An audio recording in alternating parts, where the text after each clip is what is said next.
Mwito Mheshimiwa Esther Amos Bulaya, ajiandae Mheshimiwa Masanja Kungu Kadogosa na Mheshimiwa Pius Zebe Yanda. Mheshimiwa Mwenyekiti, na mimi nichukue fursa hii kwa kunipa nafasi ya kuchangia. Kwanza kabla sijachangia mpango, ni watoe hofu wananchi wa jimbo la Bunda. Suluhu Hassan ipo kwa ajili yao, hajatoa maelekezo yoyote ya kuwasumbua wananchi wa Nyatwali. Hajatoa. Na sasa hivi nimetoka kuzungumza na waziri wa utalii na waziri wa ardhi, tayari ametoa maelekezo, hakuna mtu wa kuwasumbua wananchi wa Nyatwali mpaka jambo lao liweze kukamilika. Tayari nimelishalifanyia kazi mbunge wao wa kazi kwa vitendo. Mheshimiwa Mwenyekiti, sasa nichangie mpango. Mheshimiwa Mwenyekiti, Mheshimiwa Waziri na waheshimiwa wabunge, nyie na mimi tutakubaliana kwamba chakula, mazao, mbegu ni usalama wa nchi. Bila mbegu bora hakuna chakula cha kutosha. Bila mbegu bora hakuna mazao. Bila mazao bora hakuna masoko. Mheshimiwa Mwenyekiti, taifa letu lina mahitaji ya mbegu tani 2.5 tani. Lakini uwezo wa taasisi yetu ya ASA pamoja na wawekezaji binafsi wanaolima mbegu, kapasiti yetu ya uzalishaji wa mbegu ni tani 70,000. Inayobaki tunaagiza. Ni riski pia kwa taifa letu, watu wakiamua kuchochea vita ya kiuchumi kupitia sekta ya kilimo. Mheshimiwa Mwenyekiti, tafiti zilizofanywa, mbegu zinazozalishwa hapa nchini, na kwenye mpango Mheshimiwa umezungumzia ukame, mbegu zinazozalishwa nchini kupitia taasisi yetu ya serikali ASA na wazalishaji binafsi zina uwezo wa kuhimili ukame. Sasa kwa nini tusiwezeshe taasisi ya serikali ya wakala wa mbegu ASA wakawa na uwezo wa kuzalisha mbegu za kutosha? Kwa nini tusiwawezeshe wawekezaji binafsi wanaozalisha mbegu nchini, ambao wawekezaji tu binafsi wao wanazalisha tani 61,000? Taasisi ya kiserikali ya ASA inazalisha tani 9,000, na hapo wana hekta 13,000 zinazotosha kwa uzalishaji wa mbegu. Imagine, mbali na kutegemea mvua, kwenye hiyo tani 9,000 ASA inachangia mapato ya serikali bilioni 11.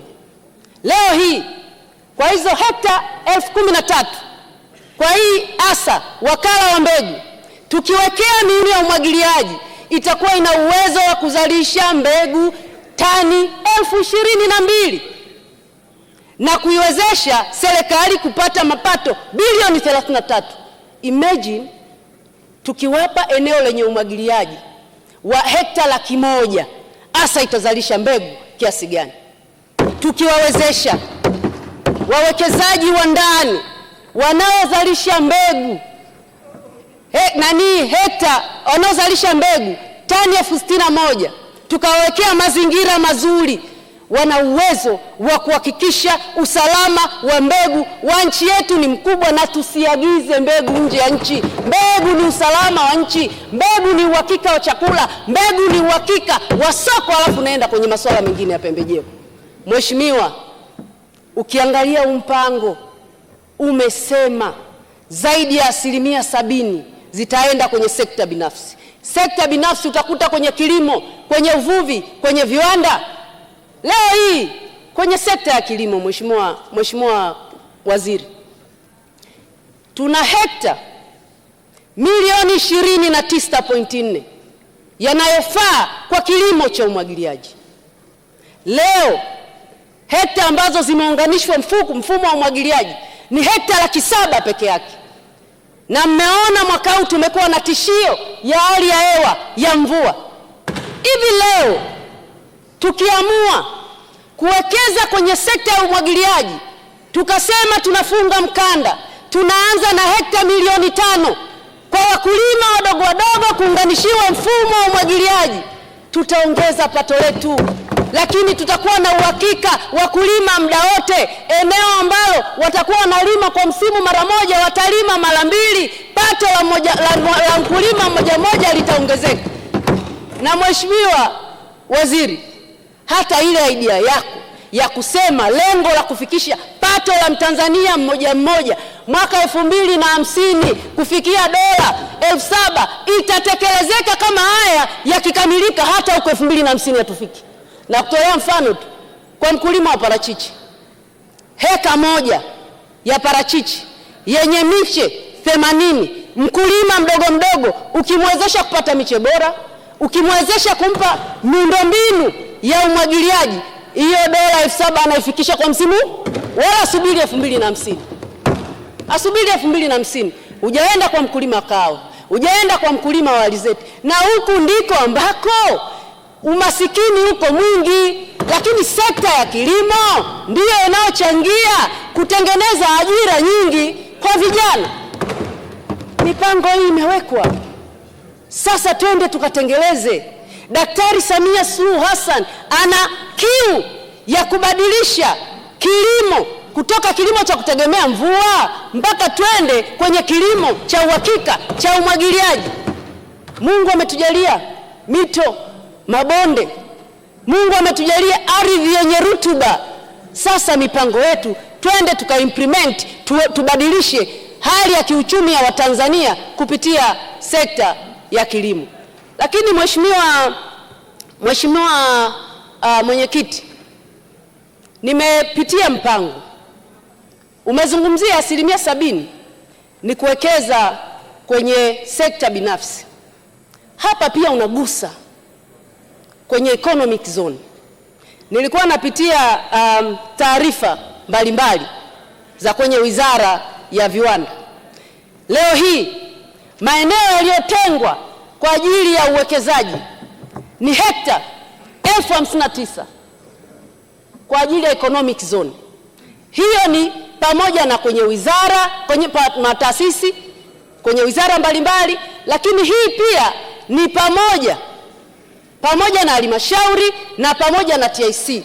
Ukienda kwenye TIC peke yake, kwenye special economic zone, hekta zilizotengwa 17,000, lakini imetumika 1% tu, hekta 1,600. Lakini ukiangalia maeneo yaliyotumika, ukienda kule Kwala, Bagamoyo, Nala, Benjamin Mkapa, impact yake ya kiuchumi ni kubwa. Sasa tumelipa watu maeneo makubwa, lakini bado hatujaamua kwenda kuwekeza kwenye viwanda.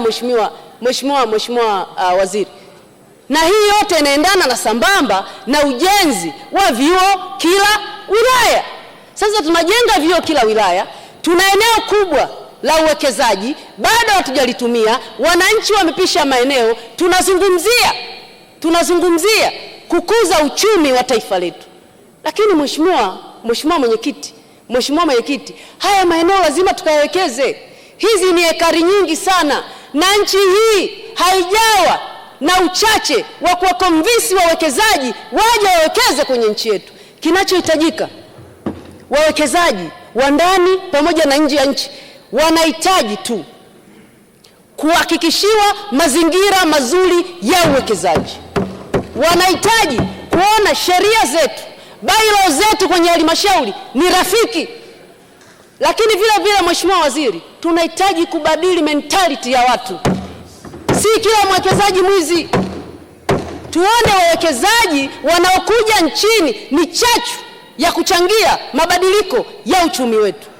Vile tubadilishe hali ya watendaji wetu kwenye maeneo yetu. Na huu mpango huu 1% kubwa unaenda kutekelezwa na TAMISEMI. Mindset za wakurugenzi wetu zikoje? Kazi yake pale ni kukimbizana na ujenzi, una ukarabati wa madarasa na vyoo, au mkurugenzi ndiyo CEO wa kusimamia mabadiliko ya kiuchumi kwenye eneo husika? Haya yote Mheshimiwa Waziri na Mheshimiwa Mwenyekiti, yanapaswa kwenda sambamba katika kuhakikisha mpango huu unatekelezwa kikamilifu. Na wewe mwenyewe umesema hatujawahi kuwa na tatizo la maarifa na kupanga mipango mbalimbali. Sasa serikali ya awamu ya 6 inataka kutekeleza kwa vitendo. Twendeni tukaongea na watendaji kwenye maeneo mbalimbali, waone dhamira ya Daktari Samia Suluhu Hassan ili maendeleo chanya na mpango uweze kutekelezeka. Mheshimiwa Mwenyekiti, Mheshimiwa Saasisha alizungumzia jambo moja. Tunajenga miradi mbalimbali, tunajenga miundombinu mbalimbali, tunajenga madarasa, tunajenga shule. Hivi hata siku moja tumeshawahi kufikiria kuwa na fungu maalum kwa ajili ya ukarabati? Hivi tunavyozungumza ni bunge hili tulianzisha mfuko wa maji, leo unafanya kazi kubwa sana.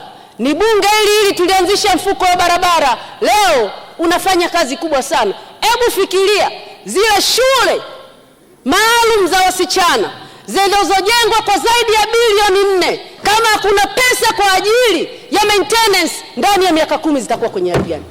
Mimi jimboni kwangu nimefanya utafiti kwenye shule za primary, shule za sekondari ambazo zimechakaa zinahitaji bilioni 1.6. Imagine nchi nzima kwenye miundombinu tunayojenga, nchi nzima kwenye shule zetu tunazojenga, nchi nzima kwenye hospitali tunazozijenga, zinagharimu kiasi gani? Tunajenga sana.